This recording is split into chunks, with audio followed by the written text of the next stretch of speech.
Welcome back to fines by Deepthi. So ഇന്ന് ഞാൻ കൊണ്ടുവന്നിരിക്കുന്നത് ആമസോണിൽ നിന്ന് മേടിച്ച യൂസ്ഫുൾ ആയിട്ടുള്ളൊരു കാര്യം കേട്ടോ. ഞാൻ കുറേ നാളായിട്ട് മേടിക്കണമെന്ന് വിചാരിച്ചിരുന്നത്. സോ ഫൈനലി ഞാനിത് മേടിച്ചിട്ടുണ്ട്. ഇതാണ് ആ പ്രോഡക്റ്റ്.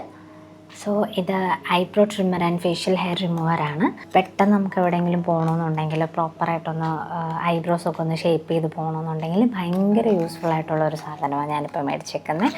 ഇത് വോക്രസ്റ്റിൻ്റെ ഒരു കമ്പനിയാണ്. ഇത് നമുക്ക് ഓപ്പൺ ആക്കി നോക്കാം. ഫേഷ്യൽ ഹെയറിന് യൂസ് ചെയ്യാം, നമ്മുടെ ആംപിറ്റ് ഹെയറിന് യൂസ് ചെയ്യാം, ഐബ്രോസിന് വേണ്ടിയിട്ട് നമുക്കിത് യൂസ് ചെയ്യാവുന്നതാണ്. സോ ഇത് ടൈപ്പ് സി ചാർജർ വരുന്നുണ്ട്. 8 hours ചാർജിങ് ഡ്യൂറേഷൻ കാണിക്കുന്നുണ്ട്. സോ നമുക്കത് 45 minutes നമുക്കത് യൂസ് ചെയ്യാം. ഓക്കേ, ഒരു ബ്രഷ് വരുന്നുണ്ട്. ഐ തിങ്ക് ഇത് ഒരു സെറ്റ് ട്രിമ്മറാന്ന് തോന്നുന്നു, ഒരു പാർട്ടാന്ന് തോന്നുന്നു. ഇത് ആക്ച്വലി ഒരു 3 കളേഴ്സിൽ അവൈലബിൾ ആയിരുന്നു കേട്ടോ. എനിക്ക് ഏറ്റവും ഇഷ്ടപ്പെട്ട കളർ ഇത് കണ്ട് ഇഷ്ടപ്പെടുന്നതുകൊണ്ട് ഞാൻ ഈ കളർ മേടിച്ചു. ഫസ്റ്റ് ഒരു പ്രൊട്ടക്റ്റീവ് ക്യാപ്പ് കൊടുത്തിട്ടുണ്ട്. Then eyebrow precision head, I think this one നമ്മുടെ ഐബ്രോ ട്രിം ചെയ്യാനുള്ളത്. ദെൻ ഫേഷ്യൽ ഷേവർ ഹെഡ്, ഇത് നമ്മൾ ട്വിസ്റ്റ് ചെയ്താൽ ലോക്ക് ചെയ്യണ്ടേ. നമ്മുടെ ഫേഷ്യൽ ഷേവർ ഹെഡ് ഉണ്ട്. ദെൻ നമുക്കിത് ഓണാക്കുന്ന ടൈമിൽ സ്ലൈഡ് ചെയ്ത് ഓണാക്കുക. ലൈറ്റ് ഇൻഡിക്കേറ്റർ അവിടെ കാണിച്ചിട്ടുണ്ട്. This one is on of button. And ഇതിന് ടൈപ്പ് സി ചാർജറിൽ താഴെയാണ് അതിൻ്റെ ചാർജിങ് പോയിൻ്റ് വരുന്നത്. സോ ചാർജ് ചെയ്യാം. നമുക്ക് 8 hours ചാർജിനിടാനാണ് പറഞ്ഞിരിക്കുന്നത്. സോ അങ്ങനെയാണെന്നുണ്ടെങ്കിൽ ഒരു 45 minutes കണ്ടിന്യൂസ് ആയിട്ട് നമുക്കത് യൂസ് ചെയ്യാൻ പറ്റും.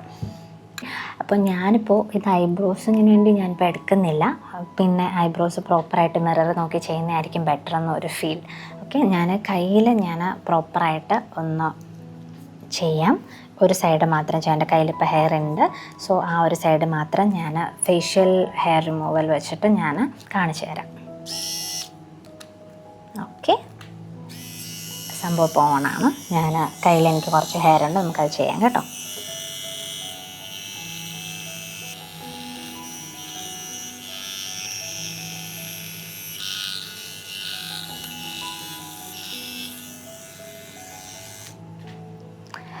കാണാൻ പറ്റുന്നുണ്ടെന്ന് എനിക്കറിയത്തില്ല. സോ നല്ല സ്മൂത്താട്ടോ. സോ ഇവിടുത്തെ ഹെയർ ഫുള്ള് പോയിട്ടുണ്ട്. ഇതിൽ ഏറ്റവും എനിക്കിഷ്ടപ്പെട്ട പാർട്ട് എന്താണെന്ന് വെച്ചാൽ നമ്മുടെ ഹെയർ ഫുള്ള് കളക്റ്റ് ആവുന്നത് ഇതിനകത്താണ്. പോയിരുന്നാലും ഇവിടെ എനിക്ക് കാണാം ഒരു 2 കട്ട് ഹെയർ മാത്രമേ ഇവിടെ വീണിട്ടുള്ളൂ. ബാക്കി എല്ലാം ഇതിനകത്ത് കളക്റ്റായിട്ടുണ്ട്. അതിനാണ് അവർ ഈ ബ്രഷ് തന്നേക്കുന്നത് കേട്ടോ. സോ ഇത് നമുക്ക് ക്ലീൻ ചെയ്യാം, എന്നിട്ട് നമുക്ക് പിന്നെയും നമുക്ക് യൂസ് ചെയ്യാം. സോ നമ്മുടെ ഫ്ലോറൊന്നും വൃത്തികേടാവത്തില്ല. നമ്മളിതിങ്ങനെ യൂസ് ചെയ്യുമ്പോൾ നമ്മൾ ഐബ്രോ ചെയ്തിരുന്നാലും ഫേഷ്യൽ ഹെയർ ചെയ്തിരുന്നാലും എല്ലാം ഇതിനകത്ത് കളക്റ്റ് ആവും, അത്ര ഡേർട്ടി ആവത്തില്ല. സോ എനിക്ക് ആ ഒരു പോർഷൻ നന്നായിട്ട് ഇഷ്ടപ്പെട്ടു. നോർമൽ നമ്മുടെ ഹെയർ ട്രിമ്മേഴ്സ് ആയിക്കോട്ടെ, നമ്മുടെ റേസേഴ്സ് ആയിക്കോട്ടെ, നമുക്ക് അങ്ങനെ എക്സ്ട്രാ ഇങ്ങനെ വരുന്ന ഹെയർസ് അവിടെ ഇവിടെയൊക്കെ തന്നെയല്ലേ വീഴുന്നത്. പക്ഷേ ഇത് എല്ലാം അതിനകത്ത് കളക്ട് ചെയ്യുന്നുണ്ട്. നമുക്ക് പ്രോപ്പറായിട്ട് അത് ഡിസ്കാർഡ് ചെയ്ത് കളയാൻ പറ്റും. എന്തായാലും എനിക്ക് ആ ഒരു പോർഷൻ നന്നായിട്ട് ഇഷ്ടപ്പെട്ടു. എനിവേ ഞാനിത് യൂസ് ചെയ്ത സമയത്ത് എനിക്ക് പെയിനൊന്നും ഉണ്ടായിട്ടില്ല. പെയിനൊന്നുമില്ല. അത് ഓൾറെഡി അവരുടെ ഇൻസ്ട്രക്ഷൻസിൽ അവരിതിൽ പറഞ്ഞിട്ടുണ്ട്. പെയിൻലെസ് ആണ്, പ്രിസൈസ് ആണ്, പോർട്ടബിൾ ആണ്, മൾട്ടി ഫങ്ഷണലാണ്. സോ നല്ലൊരു പ്രോഡക്റ്റ് കേട്ടോ ഇത്. അപ്പോൾ ഈ പ്രോഡക്റ്റ് വേണമെന്നുള്ളവർ ഞാൻ ലിങ്ക് ഡിസ്ക്രിപ്ഷനിൽ കൊടുത്തേക്കാം. നല്ല പ്രോഡക്റ്റാണ്. എനിക്ക് ഒത്തിരി യൂസ്ഫുൾ ആവുമെന്ന് തോന്നുന്ന ഒരു പ്രോഡക്റ്റ് കേട്ടോ ഇത്. So like, share, subscribe and please do comment.